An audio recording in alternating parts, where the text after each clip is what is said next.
சொல்லுங்கள். காலநிலை மாற்றத்தால் வெயிலின் தாக்கம் அதிகமாகி கொண்டிருக்கிறது. இதற்கெல்லாம் முழு காரணம் நாம் தான்.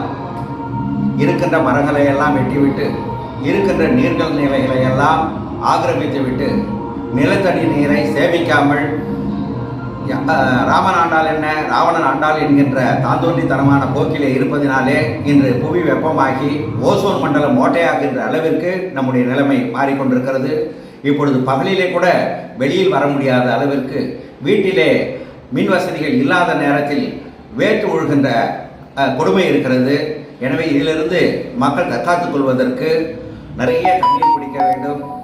உடலிலே வருகின்ற வகையிலே பழங்களை எல்லாம் எடுத்துக்கொள்ள வேண்டும். வெளியிலே வருகின்ற போது குடை, தண்ணீர் பாட்டில் இல்லாமல் வெளியில் வரக்கூடாது.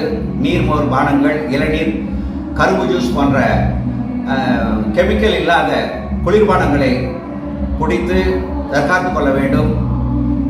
நமது கிராமத்திலே எலுமிச்சம்பழம் மிக அதிகமாக இருக்கிறது. அந்த எலுமிச்சம்பழமுடைய சக்தியை நாம் அறியாமல் இருக்கிறோம். அவற்றையெல்லாம் பிழிந்து உப்பு போட்டு நாம் அருந்துகின்ற போது இந்த வெயிலின் தாக்கத்திலிருந்து நம்மளை தற்காத்துக் கொள்ள முடியும். எனவே கோடை வெயிலை சமாளிப்பதற்கு நாம் தயாராக வேண்டும், அல்லது நம் மண்ணை தயார்படுத்த வேண்டும். நிறைய மரங்களை நடுகின்ற போக்கை நாம் பார்த்து கொள்ள வேண்டும். இன்று உலகமே தண்ணீர் பிரச்சனைக்காக தவித்துக் கொண்டிருக்கிறது. மூன்றாவது உலகப் போர் என்று ஒன்று வந்தால் நிச்சயமாக அது தண்ணீருக்காகத்தான் இருக்கும். எனவே நீர் மேலாண்மையில் அனைவரும் அக்கறை கொள்ள வேண்டுமாறு கேட்டுக்கொள்கிறேன்.